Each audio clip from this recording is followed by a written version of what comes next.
Hello. Welcome to the Shawnee Show. Normally I won't be doing this at 9, but I'm doing it early because I'm traveling to Houston for Thanksgiving.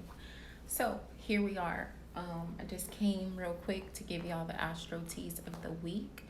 I'm wearing Seductive Seer, my clear gloss. It's in my purse, so I don't have it right now to show to you guys, but it's just a clear gloss. This is usually what I wear every day.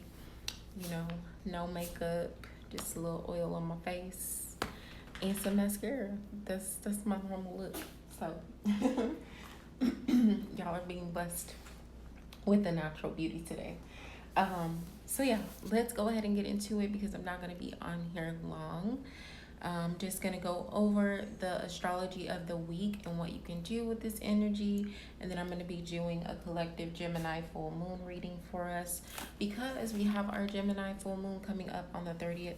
Even though I am probably going to be live on Monday talking about Uranus, I don't know if I'm gonna want to do a full moon reading on the actual full moon because you kind of want to be already preparing for the thing before the thing comes, and then the thing comes and the energy is passing at that point. So that's normally hello love.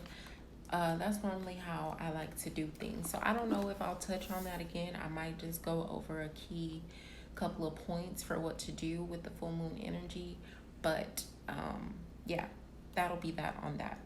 I am going to be providing the full moon reading in this live, FYI.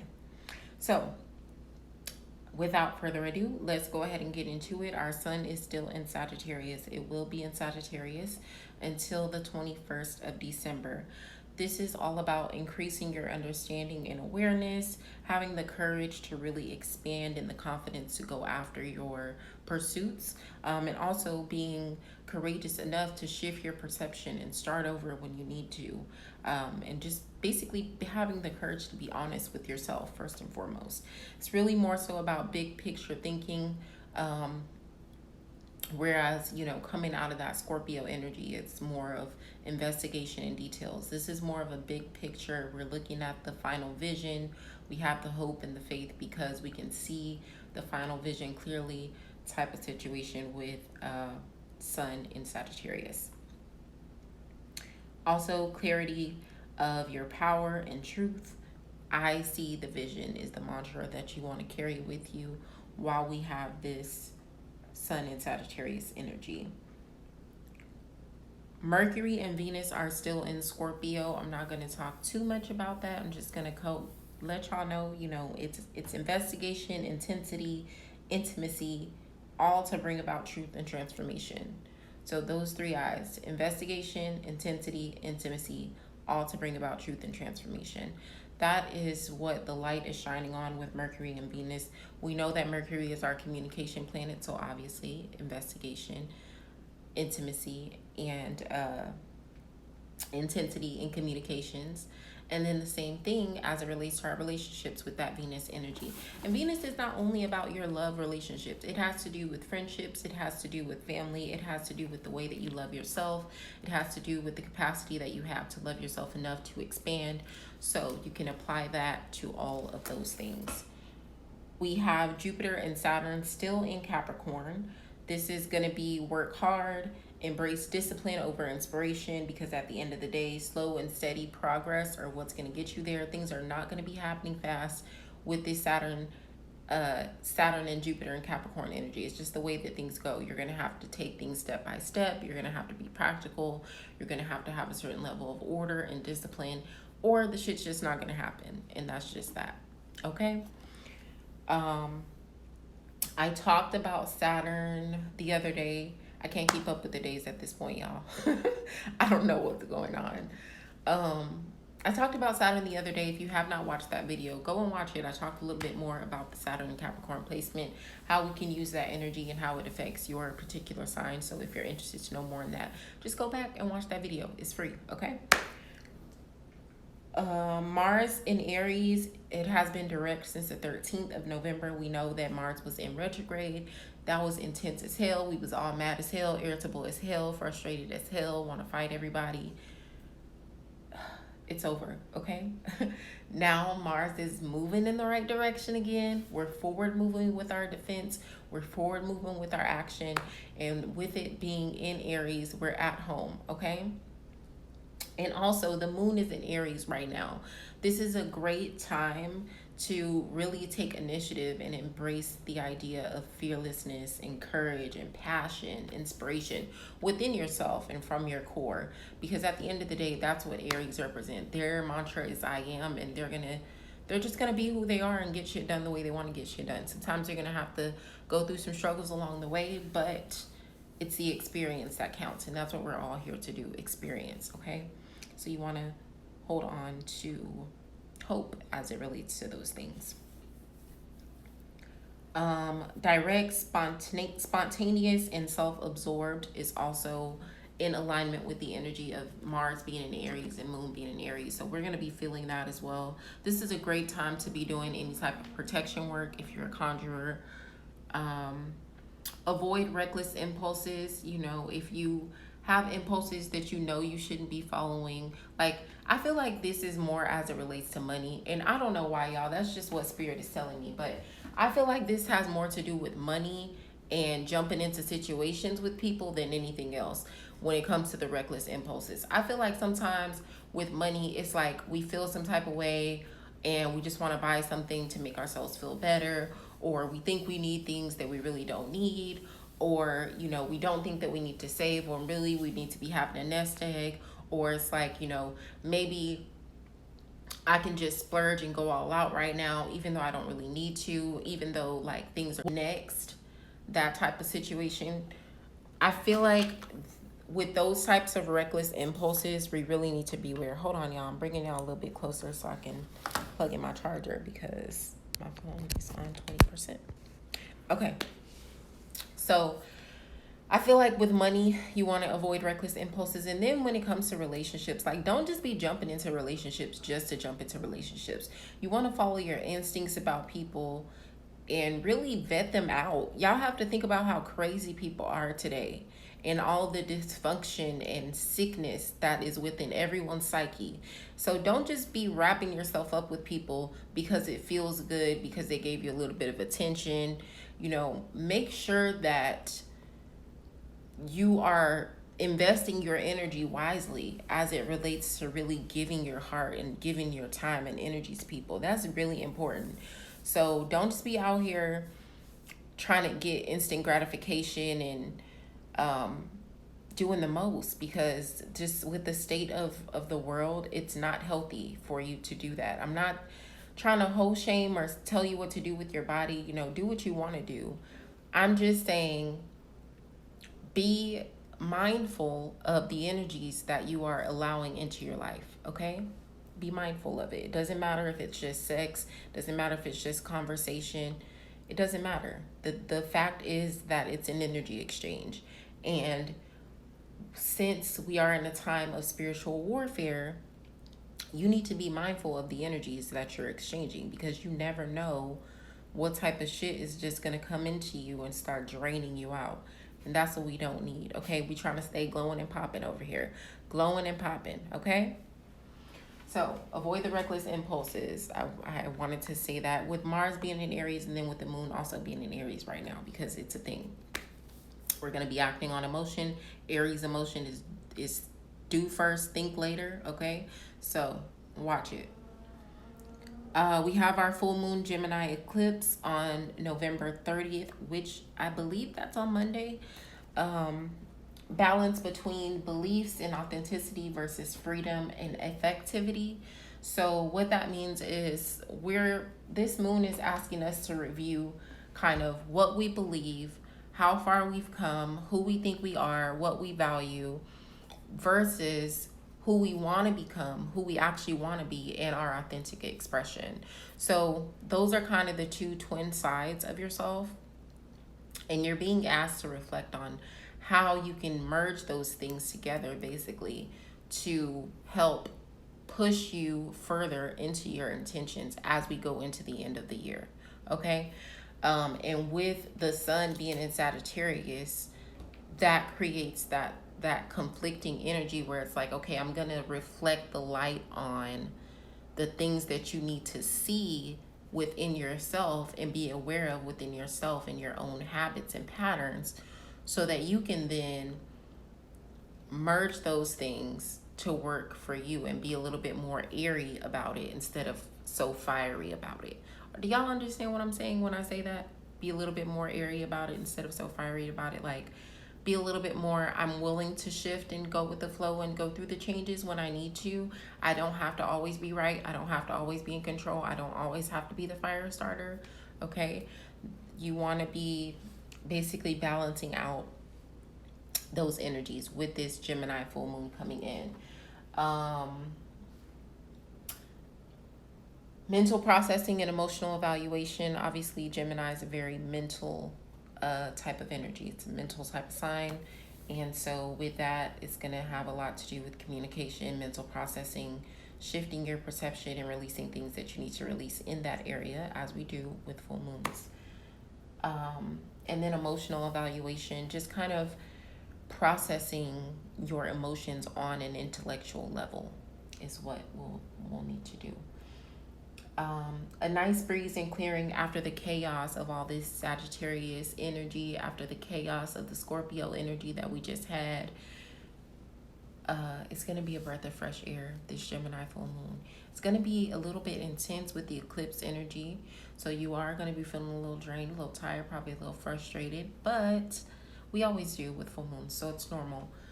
I think after that has subsided, once the actual full moon comes, because you'll have that energy lingering around. Once it comes, and then maybe like the next day, I feel like everyone's going to feel good cleansing.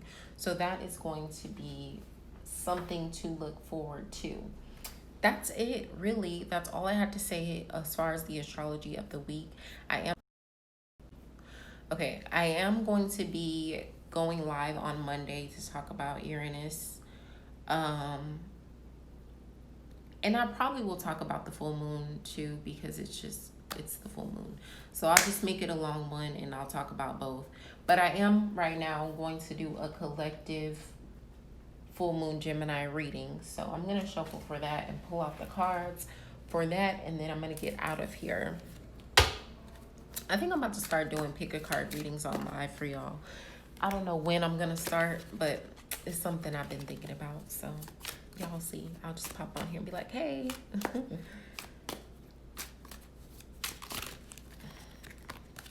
Oh, by the way, you guys, this is my deck that I was telling y'all about the other night,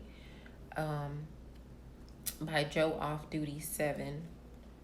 I'll have to tag her when I post this video, but I'm so in love with these cards. She also sent me an erotic deck. I don't want to show y'all that one yet. I'll show it at a more appropriate time when I'm talking about the things. But yeah, I love it.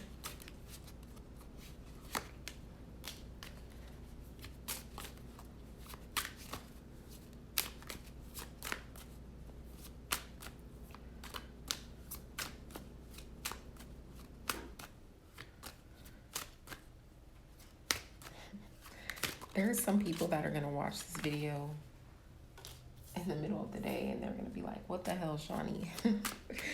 I'm going out of town, y'all, okay? So I'm trying to do this live before I go out of town. I don't like to, I mean, I totally could like take everything with me and set up and all that. But I don't like doing that. I like to be at home so I can light my candles and my incense and have like the vibe that I need. So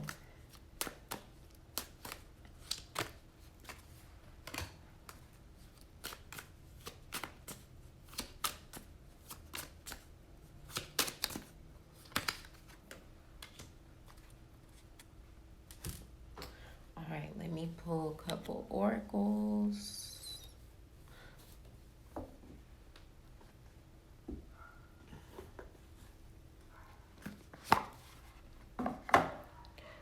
Hello, love.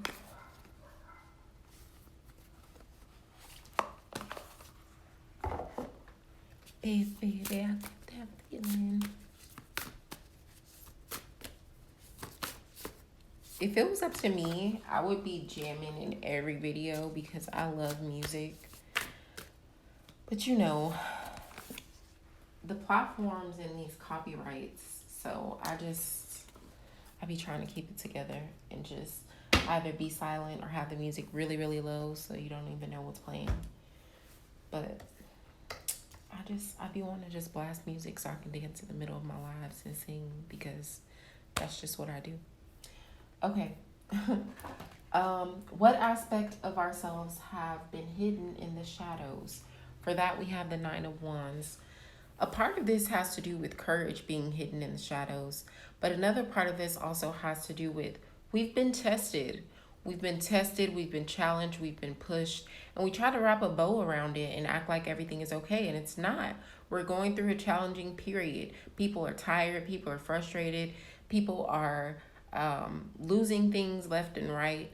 You know what I'm saying? And it's not easy. It's hard. And so a shadow aspect of that would be hiding the fact that we are vulnerable. We are in a vulnerable period. We do need a little bit of help. We are going through a trying time, and everything is not okay. We can smile and put a bow on it as much as we want, but deep down inside, it just doesn't feel okay. We're being tested. How can we better merge our inner dualities together to shine our authentic lights? The Four of Wands. Releasing things that are no longer serving us. Knowing when things have basically reached their peak and it's over and it's time to move on and let it go. The Four of Cups is all about unfulfillment, dissatisfaction, complacency. Who the fuck wants to be comfortable and complacent their whole life?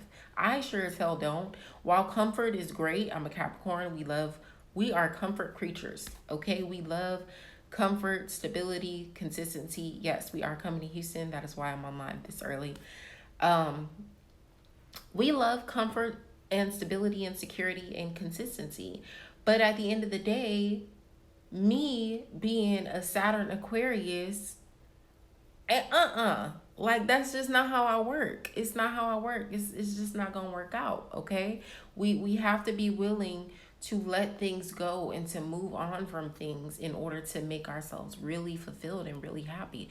This is why Beyonce is successful, because she could have easily years ago said, you know what, I'm done with the girls. I've given you guys all that you need. Like, I've given you bop after bop after bop. I'm tired. I didn't have my kids, and I don't feel like fucking with y'all no more, period. Like, she could have just said, okay, like, even though I feel like there's more that I want to do, I don't have to, I'm good. But no, she didn't do that. She decided she wanted to put out a Netflix special. She decided that she wanted to collaborate with Adidas and do a clothing line. She decided that she wanted to put out another aspect of her Beyonce brand. She dropped a whole nother album or two. You know what I'm saying? Like, she could have just been like, get out of that. Get out of that. The best way to merge the different parts of yourself is to accept them. Accept that sometimes you might like to have a drink and twerk. Sometimes you might want to be praying. Like, that's okay. They're all a part of you. Sometimes you might want to read a book. Sometimes you might want to sit in front of the TV. Sometimes you might want natural nails. Sometimes you might want stiletto nails. It's okay. It's fine. Whatever floats your boat. You don't have to sit comfortable and complacent trying to appease one side of yourself or the other. What is the point in doing that? What is the point? Does that make sense? Please let me know if I'm making sense, because sometimes I'll be knowing, child. What illusions must be revealed in order for us to proceed? The Ace of Cups. We need to release the idea that we cannot start over, that new emotional beginnings are impossible, that it's impossible for us to jump into a new pool of hope, a new pool of trust, a new pool of love. It's false. It is possible. It's just a matter of if you want to do it or not.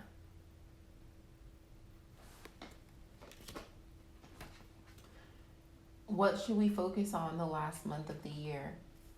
The Page of Wands, taking action. I just told y'all the other day that we are in a 0 year, okay? Meaning that we are in the first year of a decade, 2020. This is the time to be laying the foundation for the decade. This is the time to be taking the action. It doesn't have to be perfect. It doesn't have to be fully thought out or together, but you need to start taking the initiative and taking the action and dropping your seeds in the ground, because this is going to determine your growth for the next decade. Also, 2024, foundation, balance, structure. Okay? So let me put that back into perspective. What should we focus on the last month of the year? We need to focus on taking action, planting the seeds, learning the new skills if we need to, listening to the messages of truth that have come our way. Okay?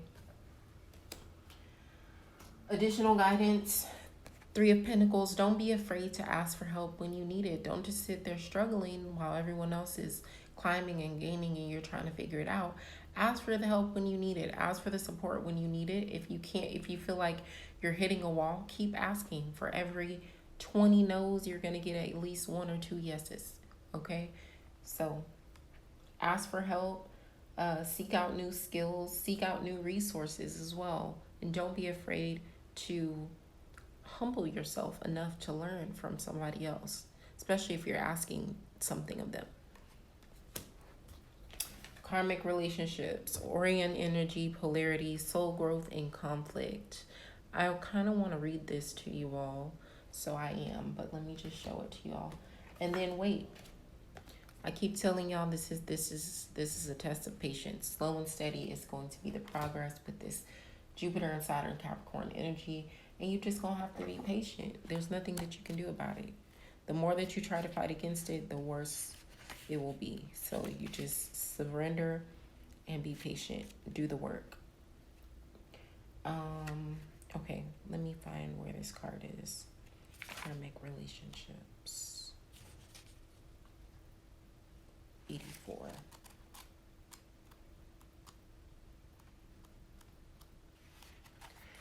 Okay, it says the constellation or Orion is thought by many to have been a place of great polarity and eventual unity. Funny, polarity and eventual unity. Hey, Bree. Some believe that many starseeds who were part of this cosmic history are incarnate on Earth now and are playing out karmic relationships from Orion times. Perhaps you're one of them. Polarity causes conflict and highlights separation. However, because of this, conflicts can also result in unity and growth. Too many misunderstandings are caused when we don't open our heart and mind and see things from a different point of view. When we go into reactive second-guessing mode instead of gathering the courage to open our heart, we should admit that we may have reacted because of our own woundings and then find mutual ground. We're all innocent children looking to be seen, understood, and cherished. It's much harder to grow closer through conflict than it is to grow further apart. And yet, that's the invitation of conflict. It's easy to react and take things personally. It's more challenging to see the innocence of all involved and find a way to grow closer through the conflict. It's through relationships that we grow the most. How can you soften your heart and drop your defenses enough to see things from a different point of view? How can you see the innocence of all involved? How can you learn to see the similarities rather than differences? Starseed Soul Inquiry. Which relationships do you find the most challenging? How can you see things from a different perspective? How are you being called to allow growth through conflict? I feel like that was a very profound message. Basically, what it's saying is, again, learn that both sides of yourself are relevant. Both sides of yourself have value. So what does that mean? That means that you're a reflection. So that means that both sides of other people have value. Both sides of other people are relevant. So it's important for us to make sure that we keep an open mind and make sure that we keep our humanism and our compassion, which gives us the ability to see things from different points of view and not be so conflicted and divisive in our communications, because all that does is create a space where we feel like we cannot grow, and it puts us into a position where we become stagnant. And we are not here to be stagnant. We are here to evolve and grow, okay? So that is basically what that is saying. That about wraps it up. Thank you all for joining. I will be back again on Monday. I'll go further in detail about the Gemini full moon, and I'll be talking about Uranus. Go back and watch my Saturn video. I dropped a lot of gems in that video that y'all need to know, and I feel like that reading was super on point. So go back and watch that video. I am doing a sale, you guys. You can get $10 off all products and services except for glosses and oils because they are under $10, okay? Everything else is $10 off. All you got to do is type in the code thankful at checkout. Thankful at checkout. You can click the link in my bio to visit my website. You can get the lip gloss, get the body butters, get the body oils. I'm about to drop some sets for holiday gifting, and you can also get $10 off your services. So if you want to book a reading with me, you'll get $10 off that as well. I'm about to be doing full moon readings. They're $22. I would encourage you to book your soul session with Shawnee. They're $45. Or Truth and Transformation. This is perfect time for Truth and Transformation readings. Those are $40. So with the $10 off, you'll get that discount, and I'm going to be running that sale through the end of the month, you guys. I'm going to be dropping some other goodies in terms of sales and products, so y'all just stay tuned. If you're watching this on YouTube, every link that I'm saying is in my bio is going to be down in the description box, okay? That's it, y'all. Thanks for joining, and I hope y'all have a happy Thanksgiving and a good rest of y'all's week.